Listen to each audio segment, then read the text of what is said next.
Did you know that over 220 million people cruise Zillow every month? Oh my. That's a lot. It's fair to say that I'm a real estate nerd. I love looking at houses and people's design stuff and like all those amazing personal choices that people make in their house, you know, the weird stuff. This confession, in fact, made me think of my personal Zillow addiction. I'm Laurie March, project manager and problem solver, and this is True Home Confessions, brought to you by Renewal by Andersen. Let's listen. My mom and dad have been saving up to do a big remodel on our childhood house now that we're all in college. And when I was back home, she told me all about her plans, and they're adding a laundry room and a mud room. And that's really good because we do get a lot of snow, and a place to put boots and jackets and things like that will be really helpful. But she told me she's also creating an entire room for the dogs with a dog washing station and built-in kennels and even a dog door so the dogs can come and go. And there's even a window seat. They love their dogs so much, they're more excited about the dog room than the other stuff they're fixing up. Is it crazy to put a dog room in a house?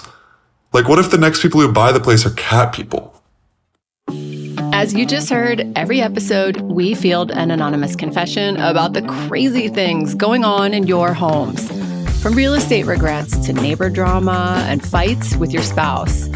Next up, I bring on a guest, a friend of the show, so we can test out the value of friendly advice. Afterward, I'm bringing you an expert who's going to solve our caller's sticky situation. And then they'll let us know if our friends are really qualified to solve our toughest problems at home.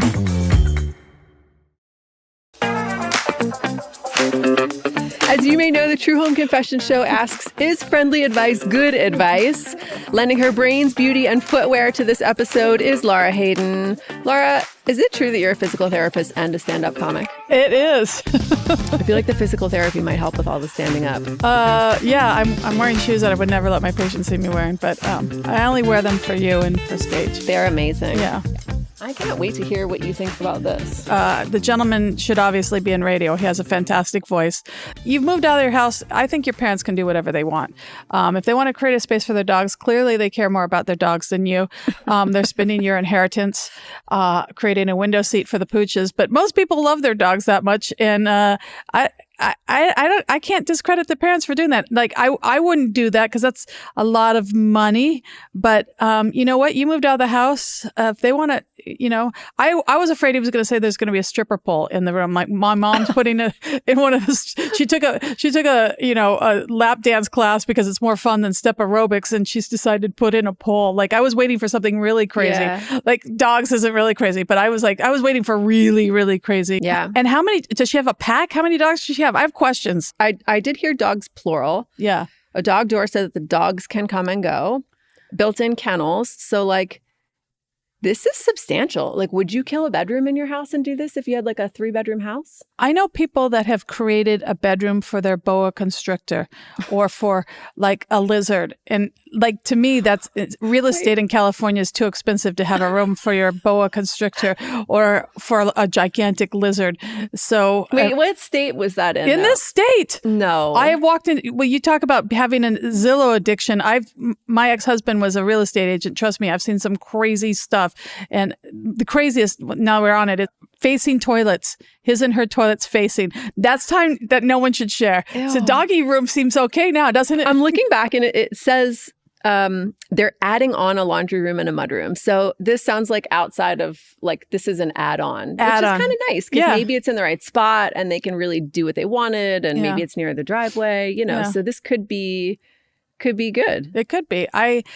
I think, the son is upset that he's losing inheritance. I don't know. Maybe they're converting his bedroom or something, or maybe that's why he's upset. If he's out of the house, let your parents do whatever they want.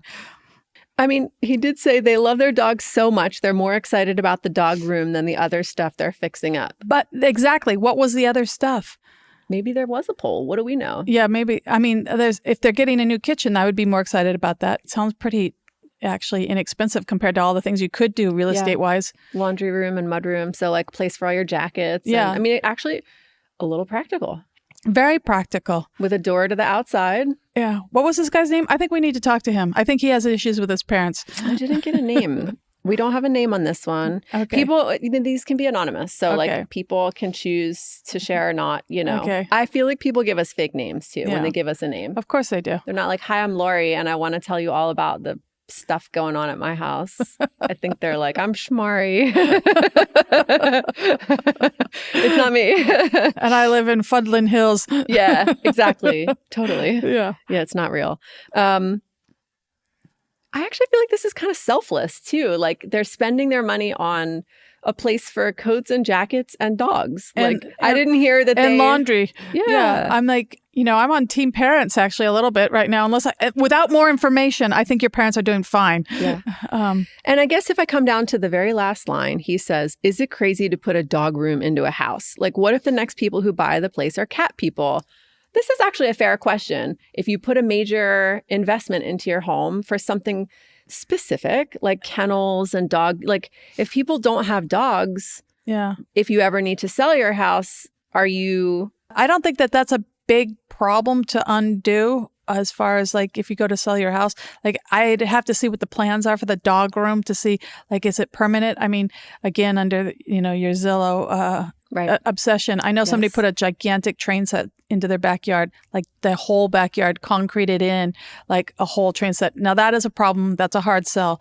Trying to sell it later when the entire background is concreted train set. Wow.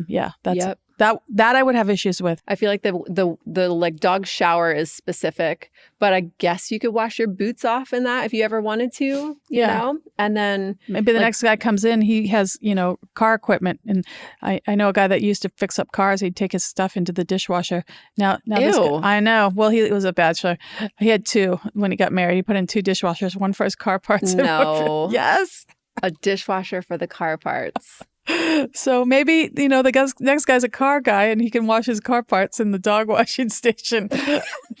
I feel like my brain keeps yelling the R word, which is resale, right? Yeah. Like, which side of the resale argument do you fall? You own a home, yes? I do. Okay, so which side of the resale argument do you fall on? Like, live your life and then deal with it later, or try to make reasonable choices and aim for, like, if you ever needed to get out of your house and sell it, like it's not hard to rip out a shower or something. Like this isn't like you didn't put pink brick on the outside of the house. Now that's gonna be a problem. You didn't, and maybe it is hard. Maybe like the plan, I don't understand the plans correctly. Yeah. But I don't think this is so hard to get rid of. Okay. I mean, I have a dog door in my house and I don't have a dog. But they're not, I could have it patched up, but I'm like, I just have it closed off and I'm not bothered by it. Okay. So. Unbothered. I'm unbothered. There is crazy stuff but that's not one of them to me. Like, what is something that would stop you, in addition to the train in the backyard? What would stop facing you toilets? from buying? The facing toilets would be like a big one. It's disgusting. Walked into some really weird houses, like houses that have, rooms that are closets.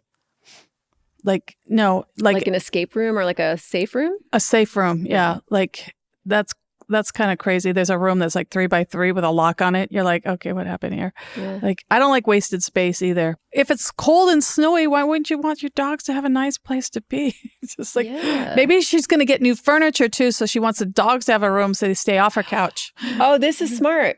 Yeah. This is smart. They're going to go to their dog room. Yeah. It's like a playroom for the kids. I mean, I would put in like a heated floor. Then your dog can just like chill on that warm. Yeah, they're never going to leave leaving. that. They're never leaving that. Yeah. Maybe that is over-investing. Maybe if there was a heated floor. Yeah. I kind of like it though. The cats would like it too if the next people were cat people. He said maybe they're cat people. True. Cats are going to like a heated floor. Very true. Okay, so back to our confessor. What's our best thought for him? We just tell him to mind his own business? Let your parents have joy. This brings some happiness. Sorry, you're not going to get as much money in the will because they made a dog room. Yeah. That feels really concise. I kind of feel like leaving a confession is a little bit like sitting in the front row of stand-up, Like, it's vulnerable. It's a vulnerable moment. It is a vulnerable moment. And like in stand-up, you just get wounded in the process. But unlike stand-up, we have an expert who's going to come along after us. I can't wait to see what the expert has to say. Yeah. I mean, boy, is she an expert too. Glenda Baker, luxury realtor from the East Coast. Wow. I think you would actually adore her. And she'd probably say, make the dog room even bigger. People love their dogs. I cannot wait to hear what she says. If they have a jet line, like they have an airline for dogs and horses, people are going to buy a house with has a dog room in it. Yeah. That's my theory. Yeah. I can't wait to hear if she agrees with you. Yeah. It might be the first time that our friendly advice, I think we've had some decent friendly advice so far, but yeah, this could be like a real marriage of ideas here. Maybe. Very possible. I can't wait to find out. All right, friends. Next up, we're going to talk about that confession and explore that friendly advice from Laura Hayden with our expert. While I've got her, I have a few other questions too.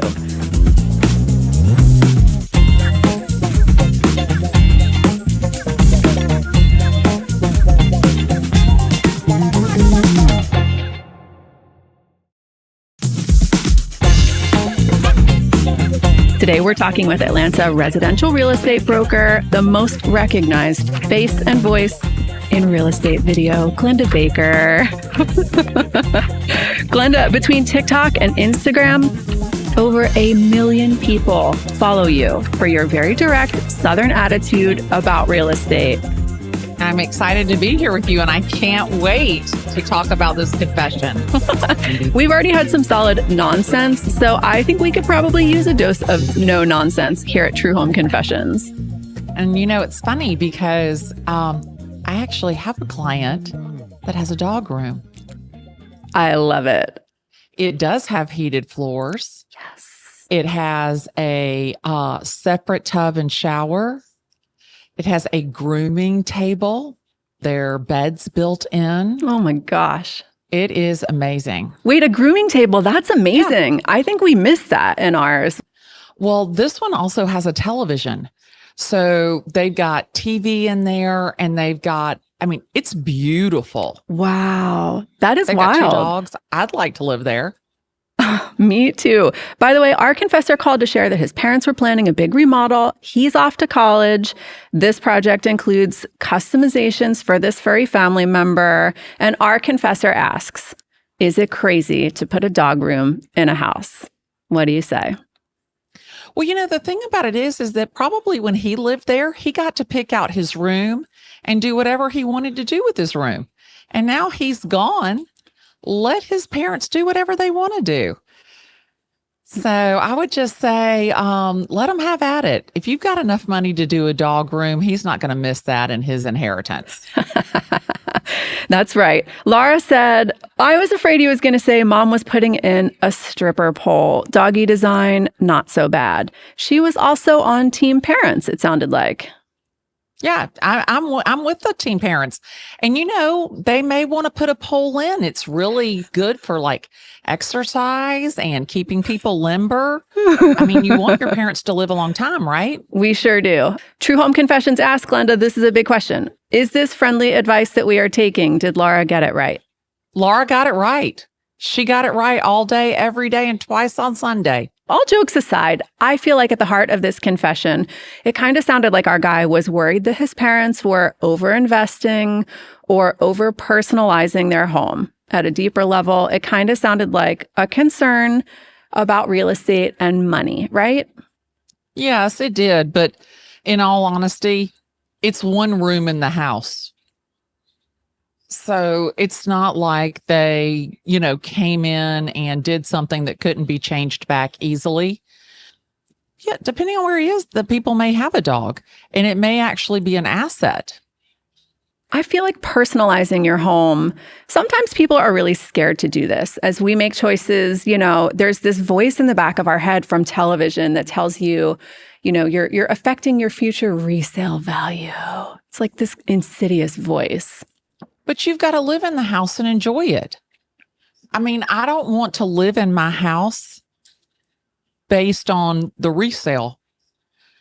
My friend Tyler Whitman, who my co-host on Glitter and Gay, he painted his bedroom black. Wow. All the walls and the ceiling. Woof. And I'm like, oh my gosh, that's such a bold choice. It looks phenomenal. And he's enjoying it while he's living there. Can you imagine leaving it builder beige? He would have hated that. Yeah. So I say this. I tell my people, don't think about resale on cosmetics. Think about resale on infrastructure. Tell me more about that. I painted my kids' room whatever color they wanted it. That is an easy fix. You want to put in some pink carpet? Go right ahead. That's an easy fix. But when you talk about making structural changes, changing the shape of rooms, the exterior, that's when you probably want to take a deep breath and think twice. So, but everything else, anything can be changed. I wouldn't worry about it one single bit. As you mentioned color and your kids' rooms, I feel like some colors are more polarizing than others in homes. Sometimes it's cultural. Sometimes, it feels like gender-based. Like sometimes people just despise pink, right? Do you feel like there are some colors that are more polarizing than others, in your opinion, in real estate? Anytime that you get into like a red is always, it doesn't shoot well in photos. It stands out. People either love it or hate it. But come on, how many years have we been looking at gray? I'm so tired of looking at gray. Like, give me a break. So I love to see a little bit of personality.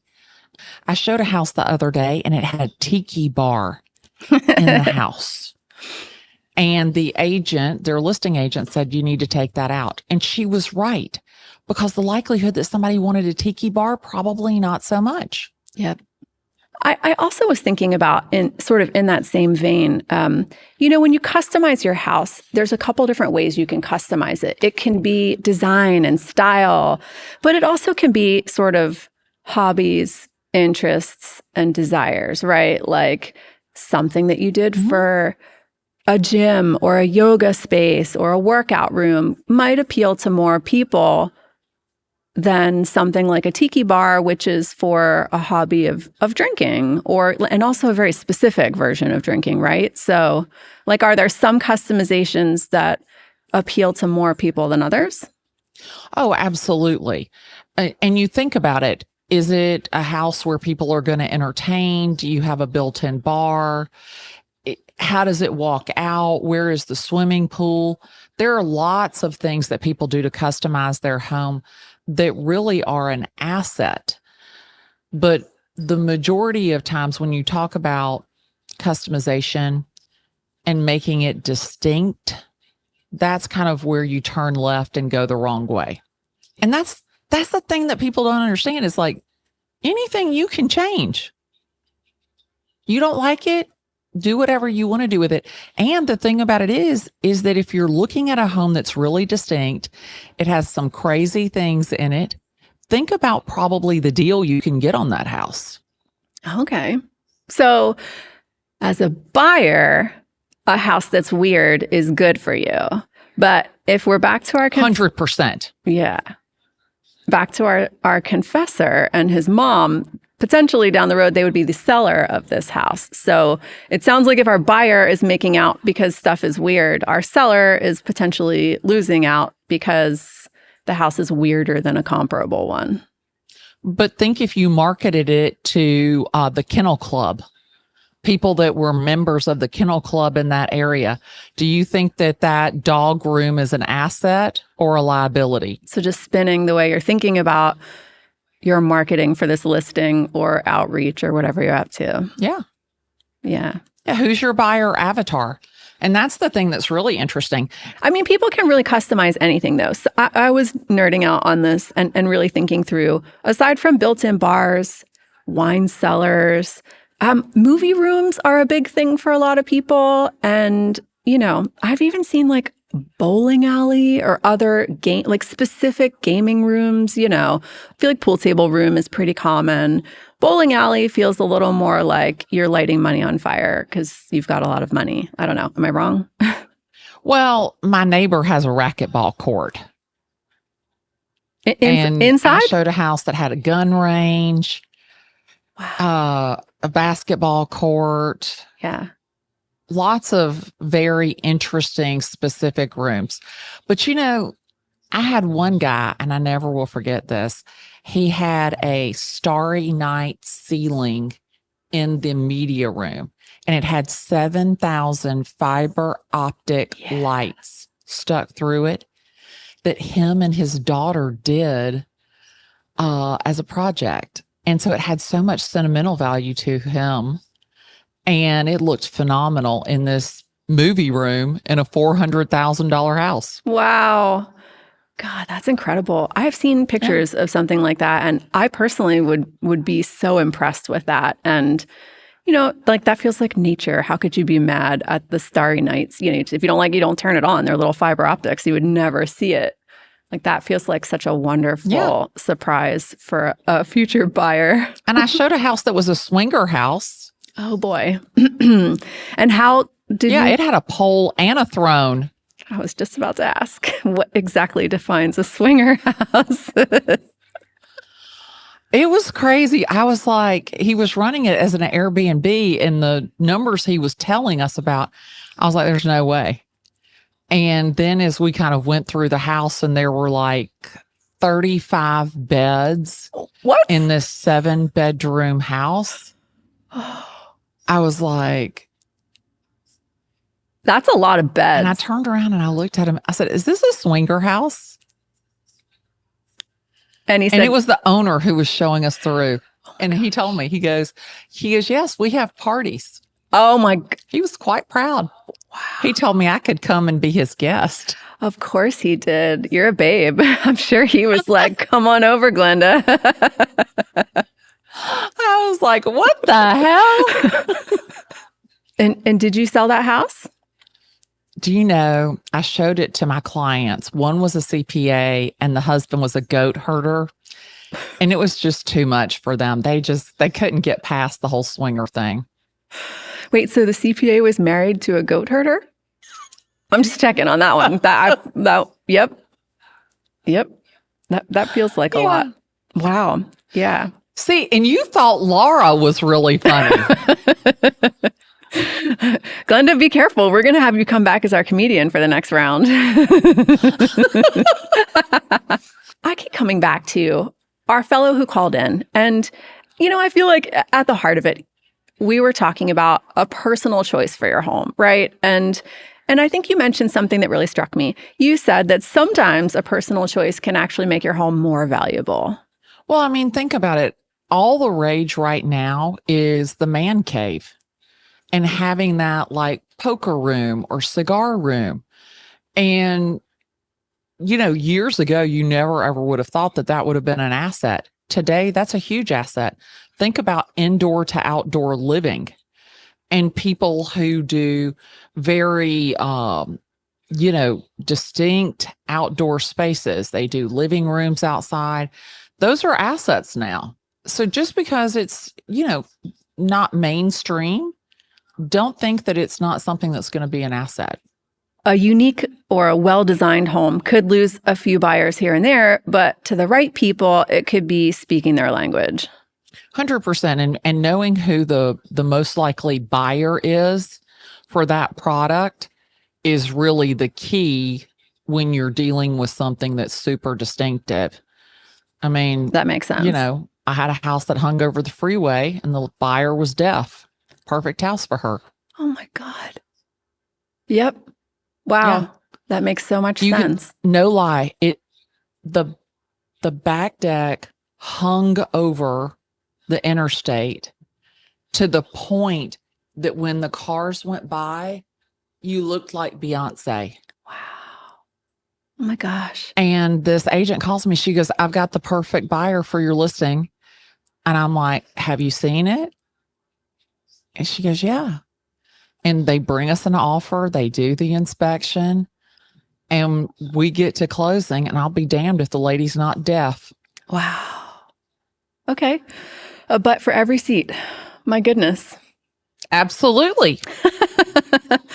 I want to come back to the pet architecture stuff. When I was digging around looking into this, Americans spent an estimated $137 billion on their pets in 2022. So perhaps this sort of making our homes make more sense for our furry and winged and scaly family members is a hot thing more than we thought, right? I mean, that's a lot of money.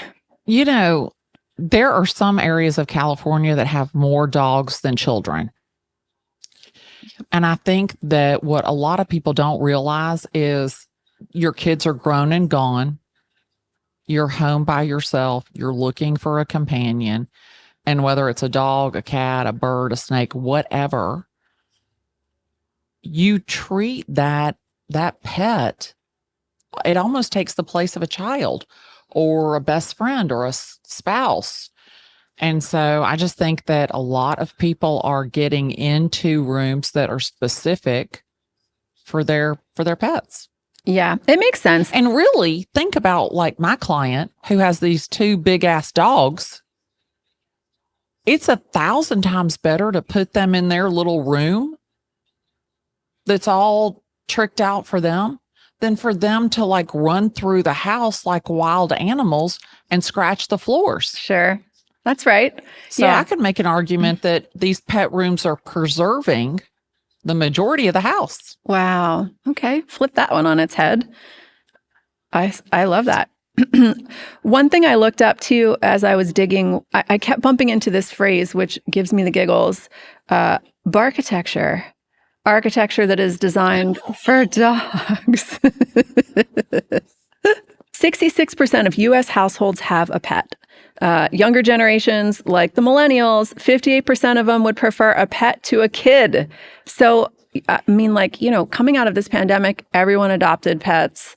You know, anyone who can still afford a home after all these rising interest rates, customizing it for pets could be, you know, a simpler decision than we're thinking, maybe. Well, think about it. Pets are a lot cheaper than children. I do want to quickly talk about resale value with you. I know it can be a little bit of a sticking point for some people. We kind of started out on that in the beginning, but what would you say to someone who was really nervous about working on their home? Maybe somebody who isn't super confident in their own taste and design and wants to kind of stick a toe in the waters of being more edgy or, you know, reclaiming their home and making it more their own. What would you say to somebody like that? I would say there is a difference in an improvement you make for your own enjoyment versus an improvement that you make to build the value of your home. And you need to understand before you do it which one you're doing. And so that's why I say if it's an improvement that you're making for your own enjoyment that you're going to enjoy while you live there, you're not looking for a return on your investment, that's one thing. But unless you're planning on going out feet first, you should always in the back of your mind think about resale value and the cost versus the benefit. I love it. Unless we're planning on going out feet first, which frankly, some people are, you know, some people are like, I'm going to be in this house. Oh, I am. Yeah. I'm going out of my house feet first. My kids, they can deal with all of the personalizations that I've done, whether they tear it down, do whatever they want to do. I'm not worried about it. I'm going to enjoy the hell out of my house while I live here. Yeah. Oh my God, that's juicy. Okay. I'm going to flip it on you and say, who should care the most about resale? Who would you sort of reach through this microphone and grab and shake and say, you should give a shit about resale? The first-time home buyer. That is the person who needs to care about resale because that person is going to take the profit, the equity, the appreciation from house one to either get them to house two or to get them into an investment property. Those people need to be concerned about resale value. But Jesus Christ, at 57, I don't give a shit about resale value. I just don't, because I know I'm here for the long haul. Yep. If you're first-time home buyer, definitely. I love it. That is very good advice. What about someone who is considering moving in the next 2 years? Are they paying more attention to resale than somebody who knows they're going to be there for 10? Well, your relocating buyer, your buyer who moves every 3 to 5 years, you want to definitely keep in mind what the resale is going to be and what improvements will help the value. Because that 3 to 5 year mark, the market can go up and down. If you're staying forever, at some point, there's going to be a good market. But if you've got a limited amount of time, a limited window that you're there, definitely, keep it in mind. But again, enjoy your house while you live there. Yeah, I love that. The other person I wanted to ask you about is people who are a little bit older, who are aging in place. Seniors. Should seniors be more sensitive to resale? No, I would say that's the person who needs to be least concerned about resale. Because they've probably been in their house forever. They've got more stuff than they could ever get rid of. And they're literally, Bobby and Susie, their kids are going to have to worry about that when they either go to assisted living or go to the funeral home. I love it. Laura mentioned she had seen some things through her ex-husband, the real estate agent: a dishwasher for car parts, a 3x3 safe room, and toilets that face each other. I would be 100% disgusted by toilets that face each other. I would absolutely not buy that house just for that. Thoughts? I just want to know, who is the person that wants to sit on the toilet with their spouse? Like, who is that? Let's think through that. Yeah. Okay. Who? Maybe somebody with IBS who is there all the time, and so I don't want to know. What'd you say? I was trying to figure out who would feel inspired to put a toilet across from another toilet, and not a bidet, like two toilets facing each other. And the only thing that came to mind was, I just don't get that. A person with IBS who's on the toilet all the time, and then they were like, "Hey, we're not having close time." I don't know. I don't know. I don't want to have close time with you and your IBS. I don't either. Yeah. Maybe someone who's potty training and it's taking a really long time. I got to tell you, you're going to have a hard time convincing me that the toilets facing each other are a necessity. Yeah. It feels pretty gross to me. It just, period. Yeah. Yeah. Yep. It feels like a no to me. What about the gigantic train set and the concrete backyard? Thoughts on that one? I mean, aren't they going to take it with them? Like, are they leaving the train set for the next conductor? I mean, that just doesn't even make sense to me. Yeah. That would be. And be. those train people, they're really possessive of their stuff. Have you ever worked with a train person before? Somebody who had train sets and stuff? I did. He had an entire room in his basement with all of his model trains. And I thought it was ridiculous. He wasn't going to leave them. Those were his prized possessions. Maybe that guy is the buyer for the train set backyard house. Maybe. But that guy, he's going out feet first out of his house too. We're coming to the end of this. Here we are. Our confessor called in because he was worried about his mom's dog room. What would you say to him? If you do nothing else, this is how he should move forward in this moment. Embrace the fact that his parents are occupied and excited about something, because it's much better to have them excited and doing something that they love rather than sitting over there and just aging and just in the dark. That's something that they're passionate about, something that they love with their little dog. Praise the Lord and pass the money. Don't get whacked out about it. All right. So to our confessor, Laura says, let your parents have joy. Glenda says, be glad that they're doing something and staying busy. And I would say, if you ask me, I think it's okay to check in on your family members when they're making big decisions if you have real concerns. But sometimes living for what other people think makes sense doesn't make sense. And resale value can be a little bit of a dirty word if it's keeping you from living your own life, right? 100%. All right. I want to thank everyone for listening and for all the ways that you can find Laura Hayden and Glenda Baker, as well as tons more information about everything we talked about. Hit the notes down below. If you thought this was funny or useful or humorously usefully funny, please share it with a friend. Thank you for spending time with us. Hit subscribe and let's do it again.